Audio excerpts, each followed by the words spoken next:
Hey guys, it's Bub here. 6 days ago, Nvidia announced their 30 series RTX graphics cards, and in this video we'll be covering all three cards that came out, such as the 3070, 3080, and the all-new 3090, as well as some future cards and rumored cards like the 3060 and the 3070 Ti. This new second-generation RTX graphics card lineup is revolutionary in not only the performance, but also the price. So, with that being said, let's get into it. The first card I'll be talking about is the RTX 3070. The RTX 3070 is probably one of the most impressive graphics cards out of this entire lineup, simply because of the price. With its 5888 Nvidia CUDA cores, a 1.73 GHz boost clock, 8 GB of GDDR6 memory, which is slower than the other two graphics cards, which use GDDR6X. The architecture for the second generation RTX video cards is known as AMPERE, I hope I pronounced that right, and like I said, that is the second generation RTX architecture, which improves drastically over the first generation RTX architecture. Another new feature upon all of the RTX second generation cards is Nvidia REFLEX. Nvidia REFLEX allows games to have a faster response time in milliseconds with the lowest latency and the highest frames per second possible. While this may not seem like a huge deal, it actually in reality is. Not only does it lower latency while delivering highest frames per second possible, in some games like shooter games, you really need that extra 30 milliseconds of time to be able to target your opponent. Nvidia did a great demonstration of this on their live stream, and I highly recommend going to check that out after this video. All second-gen RTX graphics cards now support up to 360 Hz on Nvidia G-Sync monitors. Now back to the 3070. Why I think the 3070 is a great advance in games is because it starts at $499. Now while you may say, well, the 2070 started at $499. The reason why that's so impressive is because this 3070, which again is $499, outperforms a $1,200 RTX 2080 Ti. And now keep in mind, this is the cheapest second generation RTX card, so the 3080 and the 3090 are definitely jam-packed. Now the 3070 is the only graphics card out of the three that were announced that we don't have a set release date for. However, what we do note is that it will be available sometime in October, which isn't too far away. I personally will be probably picking up this card for my new PC build. The next graphics card that we will be taking a look at is the RTX 3080. This is Nvidia's flagship card, and quite honestly, it's very impressive.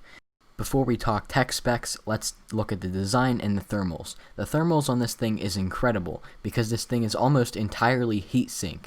It's got a dual axle flow through which allows air to go in and out. It allows up to 55% more airflow, 30% more efficiency, and up to 3 times quieter than your typical 2080 Ti. It has independent push and pull fans which allow air to circulate through the entire thing and effectively cool off the graphics card. And it looks like this. This might be one of the best looking Founders Edition cards we've ever gotten. When this design leaked a few months ago, everyone thought it looked very ugly, but in the Twitch chat of Nvidia's livestream, everyone seemed to love it, and in fact, I love it a lot. This design looks very good, and I think it would fit very well on someone's computer. And as you would expect, this card is a little bit bigger than the 3070 considering all the power that Nvidia has to pack inside of it, which is what we'll be talking about now. This card uses the fastest memory for graphics, which is the G6X format. It has 10 GB of GDDR6 memory with Nvidia's 8704 CUDA cores, a 1.71 GHz boost clock, and of course, this card packs all of the new features that were introduced with the 3070. Nvidia is marketing this as the greatest generational leap ever, and as you can see by this chart, it is.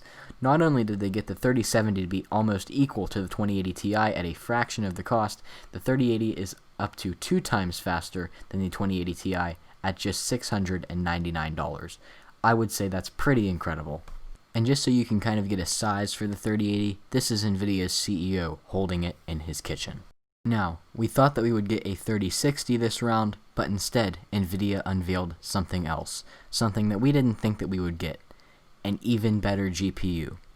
This is the 3090. The 3090 is a beast of a graphics card. This card has a Titan class performance as described by Nvidia, and of course this is not the flagship card.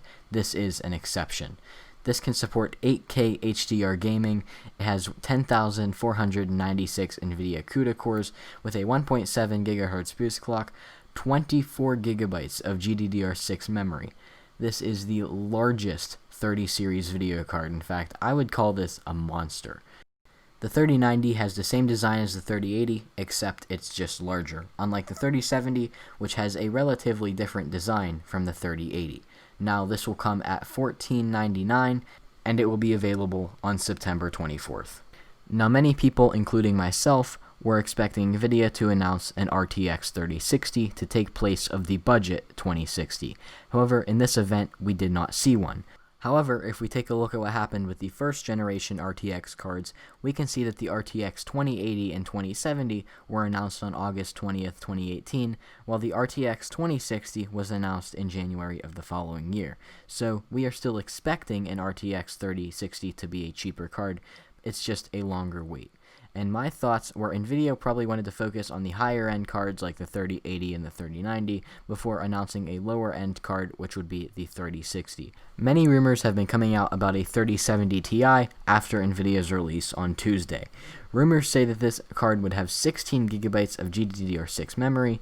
It's unclear if they would use the Ti branding like they did with the 1080 or use Super branding like they did with the 2060 and the 2070. This 3070 Ti could be a game changer for budget gaming, as the 3070 is currently the cheapest RTX second generation chip that you can buy.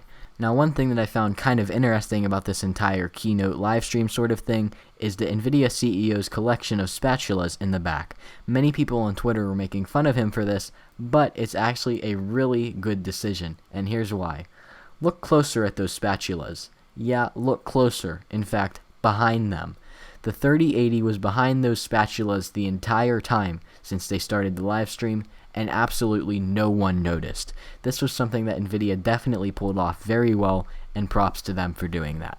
Anyway guys, that's all I have for you on this video. Make sure to like and subscribe if you enjoyed it, as I do all kinds of different technology videos and device restorations. And on that note, like I said, thank you so much for watching, and I will see you all in the next one.